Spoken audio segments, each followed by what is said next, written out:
Change is no stranger to the work environment. Currently, we're all trying to adjust from working in an office environment to being effective at our jobs in a virtual environment. Regardless of the changes to come, the definition of a healthy work environment does not change. The WHO describes a healthy workplace as somewhere where everyone works together to achieve an agreed vision for the health and well-being of workers and the surrounding community. Today, myself, Brittany, Jamie, and Sarah are here to talk to you about 3 of the pillars of a healthy workplace. These include work-life balance, diversity, and mental health. Let's talk about good work-life balance. Americans are stereotypically terrible at this, myself included. Over the last year, we've spent more time working and sent more emails than years in the past, and burnout is at all-time high. But there are many studies that show that working a 40-hour work week or over 40-hour work week is not the most ideal.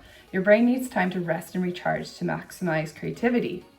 Iceland is a great example of this. They put 1% of their workforce in a trial of the 35-hour work week. The results were a great success. They found that there was a dramatic increase in worker well-being. Meanwhile, productivity remained the same or increased. Germans are another great example. They work an average of 8 hours per week less than their American counterparts, yet the GDP remains the same. You may not have the ability to reduce the amount of work hours at your organization, but you can do other things to promote a good work-life balance at the workplace. For one, be a good role model. Have a good work-life balance yourself. Encourage employees to use their vacation time and not to check into work while they're gone. Use the vacation time yourself. Once again, be a good role model. Next, help employees feel like they can disconnect from work during their off hours, their weekends, and their vacation time. Discourage checking into work during vacation time and designate someone to take care of the workers' emails while they're out. Lastly, you can designate communication hours at your workplace and discourage employees to communicate outside those hours. You can set one mode of communication, such as text messages, for emergencies outside of standard communication hours. The next subject under work-life balance is work-life conflict. Work-life conflict is when your work role takes energy, time, or behavioral demands away from your life roles. Life roles include exercise, social, family, and other obligations. Work-life conflict leads to burnout. People who have role overload are 12 times more likely to burn out. And workers who have work-family interface, such as weren't able to watch their kids' soccer game, are 5.6 times more likely to burn out. Work-life balance is also an equality issue. Women still bear the brunt of unpaid labor in the home in America, and because of this, women are more likely to have work-family conflict. So having more work-life balance within your workplace can also be used as an important tool to work towards workplace equality. And with that, that is a perfect segue into Sarah's section. She will be speaking on diversity in the workforce. By fostering a workplace culture that encourages diversity, employers benefit from varied perspectives on how to approach challenges and achieve success. So, what exactly is diversity? The Greater Good magazine by UC Berkeley states that diversity refers to both an obvious fact of human life, for example, that there are different kinds of people, and the idea that diversity drives things like cultural, economic, and social vitality and innovation. We often associate diversity with race. However, we can also think of diversity in relation to gender, language, culture, sexual orientation, income status, education levels, and more. According to a survey by Glassdoor, more than 60% of U.S. employees have witnessed or experienced workplace discrimination based on traits like age, race, gender, and LGBTQ status. Diversity goes hand in hand with inclusion. Inclusion can be defined as the practice of ensuring that people feel a sense of belonging and support from a group or organization. This means creating an environment where all people are welcomed, respected, and have access to equal opportunities. So, what are the benefits of a diverse and inclusive workplace? Research shows that when a company embraces diversity, they tend to see higher revenue growth, more innovation, ability to recruit a more diverse talent pool, and higher employee retention. When employees believe and feel that they and their colleagues are treated fairly, regardless of their differences, they tend to look forward to going to work, have more pride in their work, and are more likely to stay with an organization or company. How can we foster diversity and inclusion in the workplace? Here are just a few suggestions. Number 1, foster and implement a company culture where each voice is welcomed and respected. Employees tend to feel included when they feel safe to voice their opinions and concerns. Number 2, eliminate unconscious biases in resume reviews, evaluation processes, and promotional opportunities.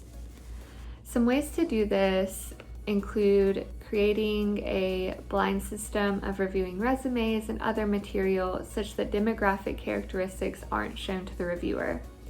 Another way would be to encourage your company to set diversity goals to track progress within your organization. And number 3, embrace diverse thinking. By doing this, you are putting yourself and your company in a good position to think in ways that are outside the box. Embracing diverse thinking can be extremely useful in generating ideas and harnessing innovation where everyone feels that their voice is heard and that they are part of a shared overall mission. Now, I would like to turn it over to Jamie, who will be speaking about mental health and how it relates to a healthy workplace. Let's talk about mental health in the workplace. This is not an easy topic for people to have a conversation about. Usually mental health is dealt with through companies around the same way. Usually there's a mental health plan that was designed by a human resource director. The human resource director then trains all the employees on how to handle crises for mental health. Usually the employer has an EAP, which is Employee Assistance Program, which is usually through an outside company. If you go to their websites, they will show you how to be a healthier person, including how to get services when you're having a mental health crisis.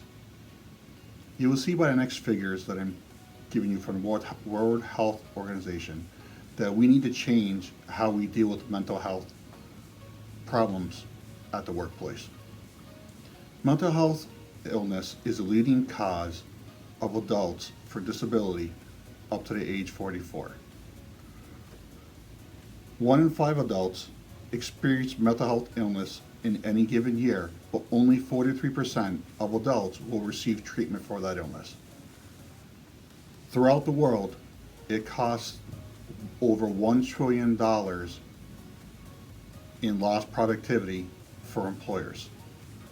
So you see from these figures that we need to start going from management to being leaders to help deal with these mental health crises.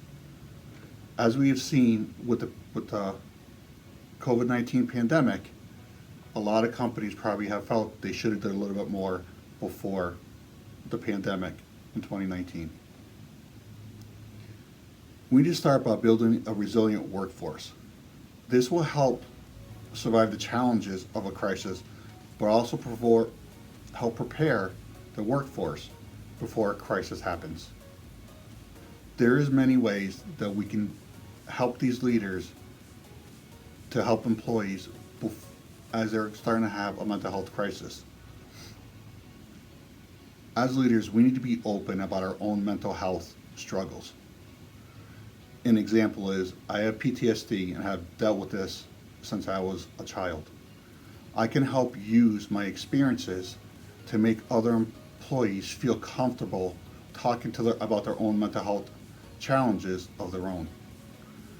Another way that leaders can help is having leaders take a mental health first aid course, which will help them learn how to listen non-judgmentally to the employee and also give reassurance in the information that they need to help them through this crisis.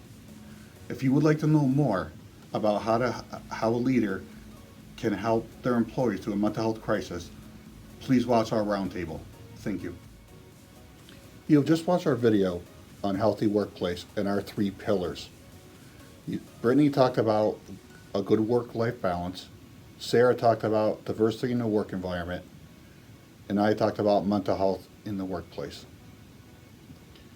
As you have seen, leaders need to take a more active role in creating a health workplace, which will lead to employees being more productive and saving employers a lot of money in the long run. So please, if you want more information on these exciting topics, again, please watch our roundtable discussion.